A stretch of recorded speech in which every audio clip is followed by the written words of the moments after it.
prendre son sac à dos, appareil photo à la main et partir dans les profondeurs des lieux abandonnés et parfois inexplorés. C'est là la pratique de l'urbex. Brico, bonjour. Vous allez nous présenter donc cette discipline et nous parler de son lien avec la photographie aujourd'hui. Bonjour. Je viens de présenter dans les grandes lignes l'urbex, mais est-ce que vous pouvez nous en parler un peu plus ? Alors, l'urbex, pour faire très rapide, c'est la découverte de lieux abandonnés principalement ou de lieux qui sont difficiles d'accès. Donc ça peut aller de simple exploration de toits ou de bâtiments à l'abandon quelconque. Donc ça va de châteaux, manoirs, hôpitaux, prisons, il y a un peu de tout, en fait tout et n'importe quoi. Donc l'objectif c'est de découvrir ces lieux abandonnés que les gens ignorent plus qu'autre chose. Et les mettre en valeur parce que ça reste une partie du patrimoine qui est relativement intéressante. Comment vous avez découvert cette discipline ? Alors à la base, j'ai commencé très jeune. À l'âge de 15 ans, je squattais beaucoup dans les friches industrielles du Havre, qui étaient sur le quartier derrière la piscine des docks. Il y avait énormément de friches industrielles là-bas et je squattais beaucoup, ce qui était pas forcément lié à la pratique, mais je squattais dans ces endroits-là parce que j'aimais bien l'atmosphère très calme qui régnait là-dedans. Et avec les années, j'en ai découvert d'autres en me baladant pendant des voyages, etc. Et je me suis rendu compte que j'étais pas le seul à faire ce genre de visite et qu'il était possible de faire autre chose que des usines. Et en regardant sur Internet et en découvrant qu'on pouvait visiter des châteaux et monuments beaucoup plus intéressants photographiquement parlant, je me suis intéressé un peu plus à la pratique et j'en ai découvert de plus en plus. Et c'est comme ça que ça a évolué au fur et à mesure, en fait. On va parler de la photo tout à l'heure, mais alors on parle de visite, mais au final, est-ce que c'est vraiment juste une visite où on se rend sur le lieu comme ça Alors, il y a une préparation. On parle de visite parce que c'est comme ça que ça se simplifie. Après, je pense que ça reste des lieux relativement dangereux. Donc c'est pas la balade touristique non plus, c'est interdit. En fait, les lieux, soit on part sur ce qu'on appelle des sessions de check, c'est-à-dire on retrouve on repère des adresses sur Google Maps en se disant éventuellement c'est possible que ça soit à l'abandon et on se rend sur place pour vérifier. Donc là on sait pas sur quoi on va tomber, c'est un peu la surprise mais c'est ça qui est intéressant.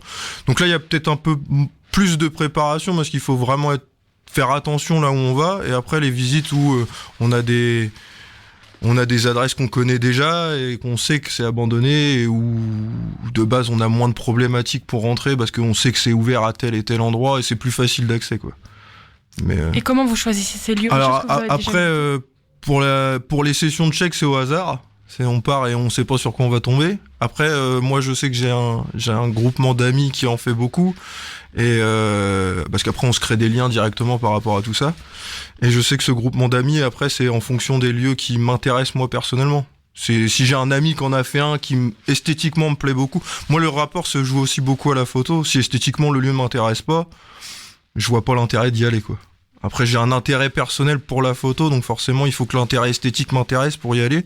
Et après, sur les sessions de check, c'est au hasard, donc ça, c'est pour plus le plaisir de découvrir et d'être dans le suspense sur quoi on va tomber. Mais après, oui, principalement, quand je sais sur quoi je pars, c'est par rapport à l'esthétique du lieu, oui. Oui, parce que vous prenez votre appareil photo et vous prenez des photos du lieu. Tout à fait. C'est pas seulement une visite, c'est vous gardez des traces. Je garde des traces, comme je vous ai dit un peu tout à l'heure.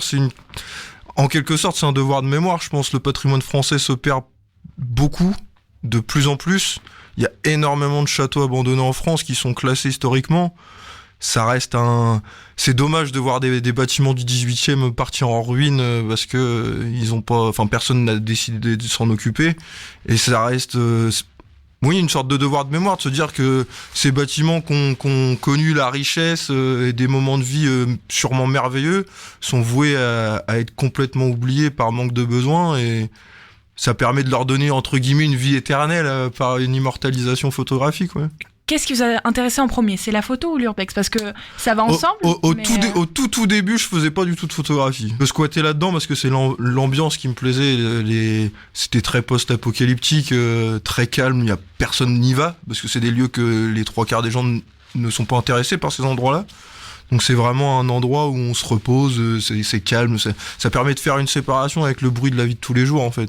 Et en fait en découvrant que la pratique existe et que j'étais pas le seul à le faire, que je me suis rendu compte que des gens visitaient ce genre de lieu, donc garder cet esprit de visite agréable pour la découverte et l'ambiance qui règne, mais il y avait en plus ce côté esthétique qui venait par-dessus, parce que c'était plus des usines mais des châteaux, ou des bâtiments avec une architecture très intéressante.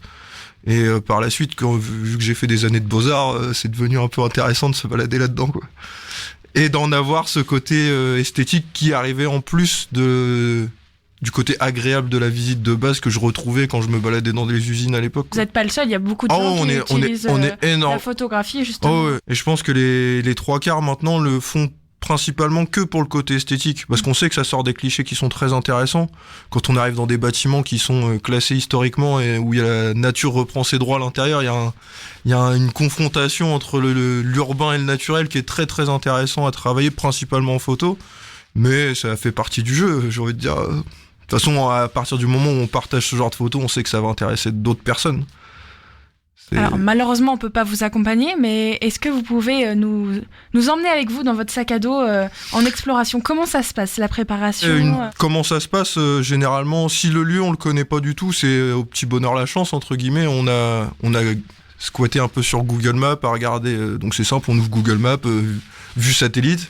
Si on voit que les toitures sont abîmées ou qu'il y a une densité de végétation, on se dit peut-être que... Et on se déplace, voiture, et on va voir si le peut-être que est avéré ou non. Donc généralement, il y a des journées où on part sur 10 heures et on rentre bredouille. C'est le côté très frustrant, mais c'est intéressant aussi. Et après, donc une fois sur place, l'objectif c'est de trouver un accès. Moi personnellement, si c'est fermé, je rentre pas. Ça, c'est une question d'éthique. Il y a des fois où c'est très frustrant parce qu'on arrive devant des bâtiments qui sont complètement meublés avec...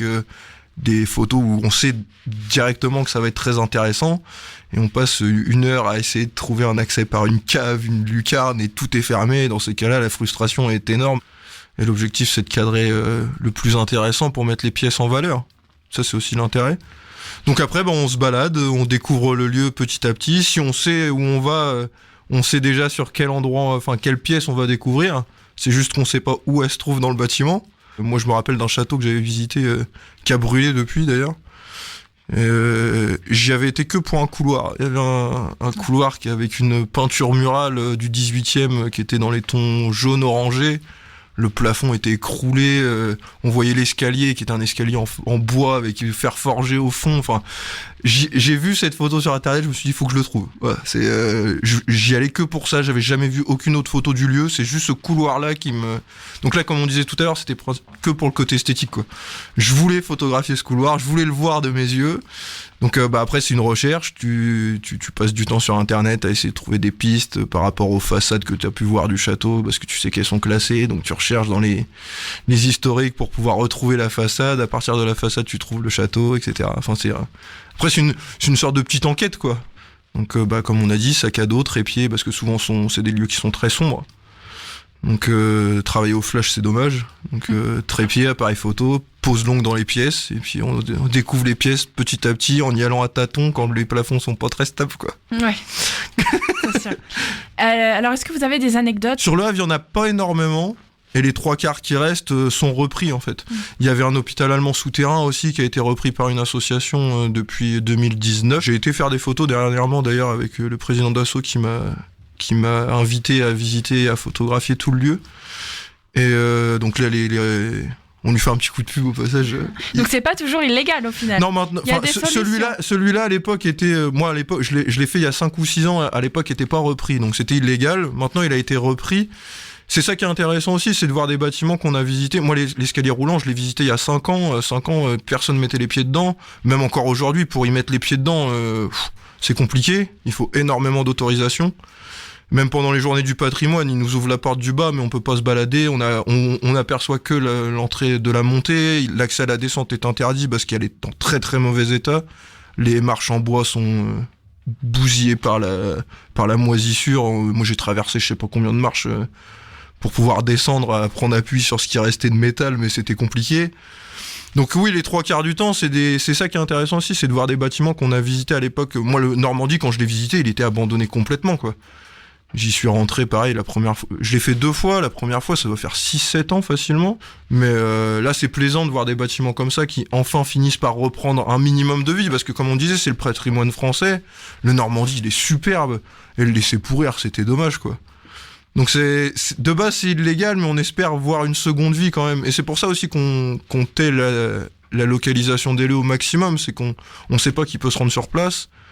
Moi j'ai vu énormément de châteaux finir en fumée parce qu'il y a des gars qui venaient y faire de l'incendie. Et c'est quoi votre meilleure anecdote ? J'en ai plein. Une. Une, très bon souvenir, moi, c'est le milieu carcéral m'intéresse énormément. 2017 ou 2018, peut-être, il y avait une énorme prison à côté de Lille qui a été rasée depuis, gigantesque sur 4 ou 5 étages. Et esthétiquement, on est dans quelque chose de fou. Je l'ai visité 2 fois. La première fois que je l'ai visité, il restait encore des marques des anciens prisonniers qui avaient plus ou moins essayé de graffer sur les murs avec je sais pas avec quoi, mais qui avaient ancré des noms, des dates. Il y avait des traces du vécu à l'intérieur qui est relativement lourd parce que ça reste sur un environnement qui est particulier. Non, esthétiquement, je pense que c'était mon coup de cœur là, cette prison-là. Après, niveau anecdote, ouais, il y en a plusieurs. Je me suis fait sortir au fusil. Je me suis fait sortir par des chiens. Non, on sait jamais sur quoi on tombe. Voilà, c'est ça. En fait, c'est ça le côté risqué aussi, c'est que c'est compliqué quand on sait pas sur quoi on tombe. Donc c'est ça qui est dangereux, c'est que c'est des lieux vétustes. Il faut faire attention. Comme on disait, on y va à tâtons, en espérant pas traverser le sol, quoi. Vaut mieux.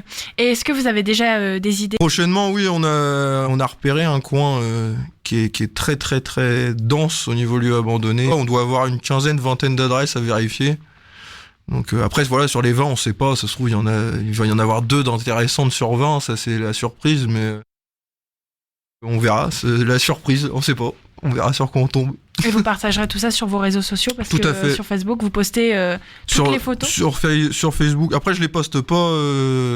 Avant de poster mes photos, j'attends soit que le lieu soit réhabilité parce que généralement ça arrive vite. Comme ça permet aux gens de découvrir que cette pratique existe. Et je trouve ça, si on parle vraiment photo, je trouve ça plus intéressant de tenter de faire du beau avec quelque chose qui ne l'est pas, que de faire comme tout le monde, photographier un beau coucher de soleil qui de base, on sait que ça sera joli. Ça a moins d'intérêt je trouve ça plus intéressant d'essayer de faire aimer des choses qui, esthétiquement, de base, ne paraissent pas belles. Et le challenge est plus intéressant. Merci en tout cas pour cette vision, ce petit moment dans votre sac à dos. Ça nous a presque fait voyager au final sur Westrack. Donc merci beaucoup. De rien. À bientôt. À bientôt.